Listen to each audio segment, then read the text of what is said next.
I legitimately just think that this update is bizarre, bro. So what? Now I have to have two spells in order for me to cast a shad? Like, I have to have the original spell along with the shadow form in order to combine them together to make my old shadow spell again?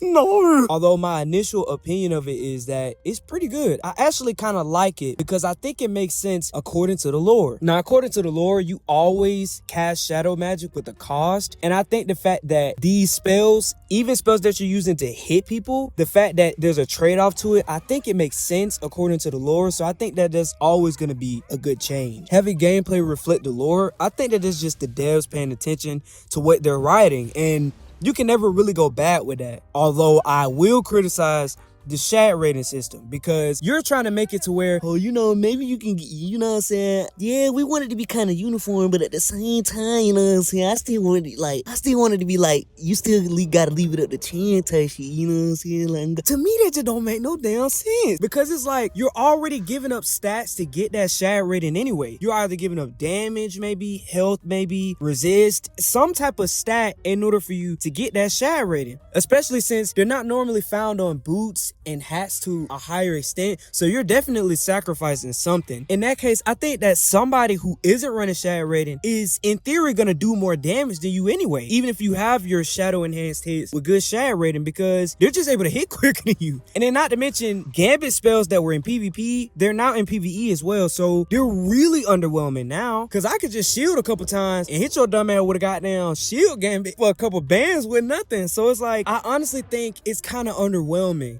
Speaking of, let's talk about these 10 pip spells. You have these 10 pip spells, they're just a little underwhelming because they hit and then they give you things like blades and shields and stuff. Like, if I'm gonna use a 10 pip spell, chances are I'm using it to kill my opponent. But if I'm not gonna use it to kill my opponent and they're gonna have this utility attached to it, I think that the utility should be very, very strong. Because think about it, it's 10 pips. That's 5 turns with the tempo that I'm losing. People in PvP are not gonna wait around for you to cast that 10 pip spell to counter something or to protect yourself or in any sort of fashion with a utility. So I think if you're gonna have a utility tied to these 10 pip spells, they either gotta hit really, really, really hard, or the utility has to be excessively overpowered. Because remember, you're wasting 5 turns worth of tempo. It's 10 pips when you can use something that costs the same amount of pips that might hit harder. Or if you're gonna wait 5 turns, shit, you might even get the shad. You might well just go ahead and enchant that thing and then just hit type shit. Like, and with 5 turns, you might already have enough buffs that you need to kill the opponent with an AoE anyway. So I just think that they're so underwhelming. I think it's downright bad. The fact that you're trying to change the shad rating to be, a little bit uniform, but you're still leaving it up to chance type thing. I think that that's stupid. I think you should have shad rating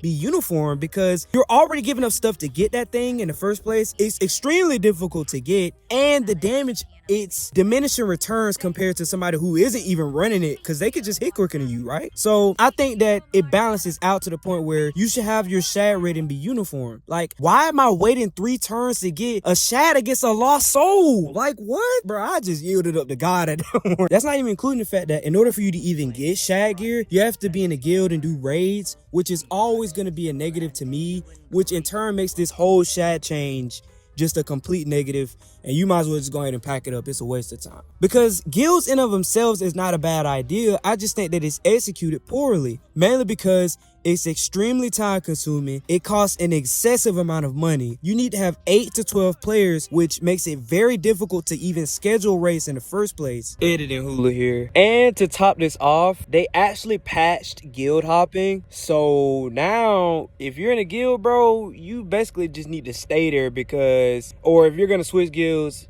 make sure you switch to one you really want to be in, because now you can't guild hop anymore. They patched that thing. I thought they was gonna patch that way earlier, but they patched it in this update when guild gear is actually like, or raid gear is actually meta. So that's crazy, bro. Like, y'all basically just got cooked for real. I did not give a solution like to this problem. I've heard Sauce say like just have a dungeon for people to be able to get the gear, so that way they don't have to necessarily be in guilds and stuff. And I'm okay with that idea. That's fine, because that's the identity of Wiz anyway. You just go into dungeons to get the best gear. But what's not in Wiz's identity is the stuff that I'm about to talk about in a minute.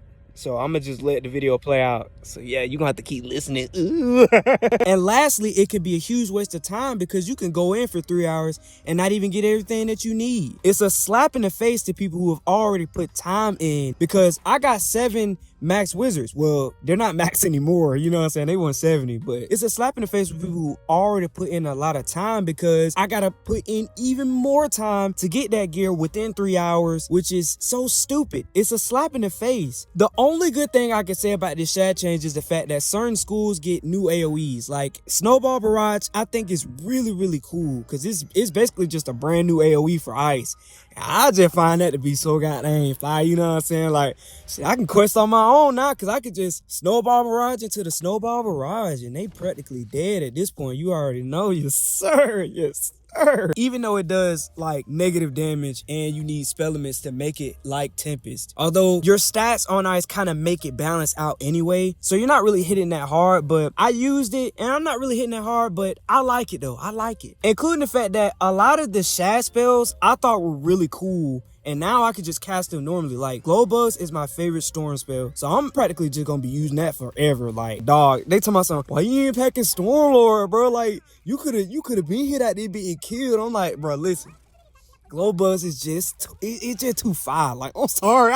But speaking of guilds and the shad gear, let's talk about the gear for this update, which is also very bad. I can't even put in how much anger and how much disdain I have for this system. King's Out keeps bringing this back, and I'm just like, I'm looking at the players at this point. Why are y'all not saying nothing? Because I'm over here getting pasta saladed on, trying to get all this gear, and it's ridiculous. You basically telling me I have to beat the final boss 15 times just to start getting my gear. I have 7 wizards, y'all. So not only do I have to do it 15 times just to even start attempting to try to get the gear, I have to do it multiple times just to get the pieces necessary to start crafting it. And that's not even including the other reagents that you need, which apparently there's the rare version of it and then there's the normal version of it. Like, what? You're adding new things on top of this gear for me when it's already tedious enough? And then you had players in the past complaining about the difficulty. This is your difficulty. I think we can stop complaining about the difficulty of the game, because this is your difficulty. This isn't even including the fact that along with that reagent farming, which is a tragedy in of itself, there's other people who are botting, which can make it harder to get these reagents in the first place. And then there's a cooldown to get these reagents because there's only a few per realm. Guys, this is tedious. This is a slap in the face. So every single time that they bring this stuff out, I'm going to point it out every single time. I didn't like it when you did it with Lemuria. I didn't like it when you did it with Novus. I hated it when you did it with Wallaroo. And now you're trying to bring it back again for the 4th time? Like, what? Last thing I want to talk about is the story. And I think that this is probably the best positive out of this entire update, because I think that the story is very interesting. I might be getting into a little bit of spoilers, so if you don't want to hear any spoilers, you can go ahead and skip to the end of the video, but we just finna go ahead and get into it. Essentially, everybody's upset with Bartleby because he isn't doing anything for Darkmoor. And my initial thoughts about this was that that's kind of weird, because if you know what we've been through as the wizard, you would know, like, there's a reason why we just weren't there. Like, we weren't there. Maybe Bartleby could have sent somebody else, but you know what I'm saying, we weren't there, because there's this one guy that's called Malistair. If we didn't stop him after coming to the spiral, he would have revived his wife, which would have inadvertently woken up the fire dragon, who would have destroyed the spiral. And then after stopping him, if we didn't stop Morganth, she would have got her deck of shadows, and she would have learned the song creation, and she would have rewritten history and then destroyed the spiral. And while stopping her, we inadvertently woke up Grandfather Spider, who is basically like an elder god. And if we didn't stop him, he would have used his shadow children to basically steal his heart back, which would have destroyed the spiral. And in the midst of stopping him, we also had to stop Grandmother Raven, because she would have stopped him and then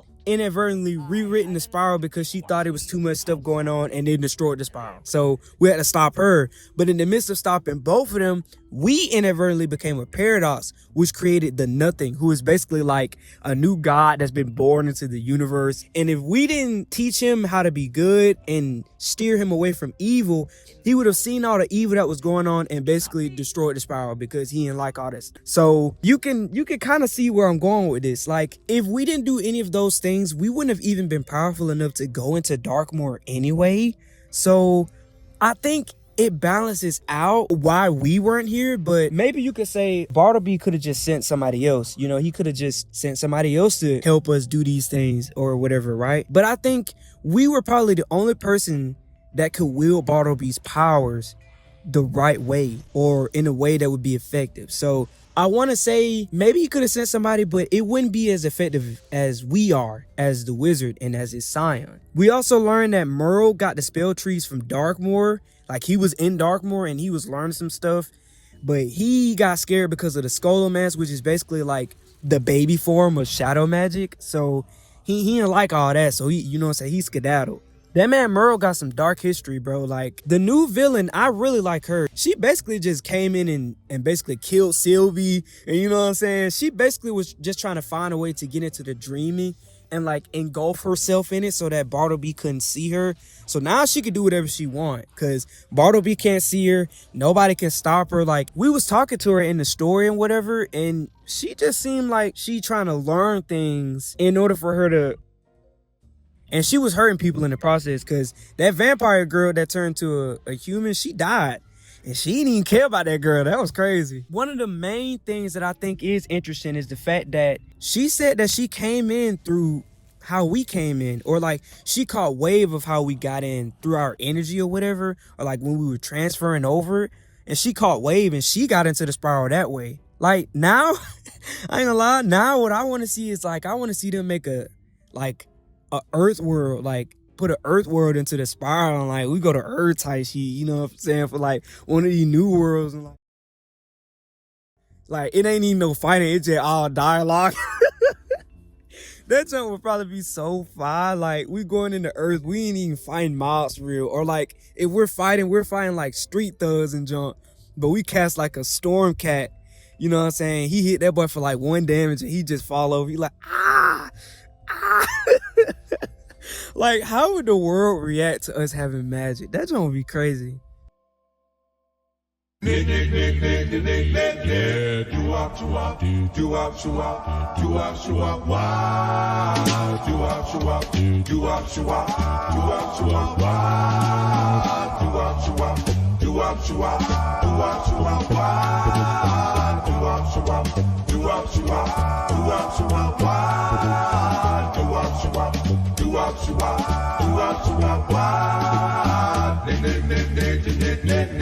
Nickelodeon.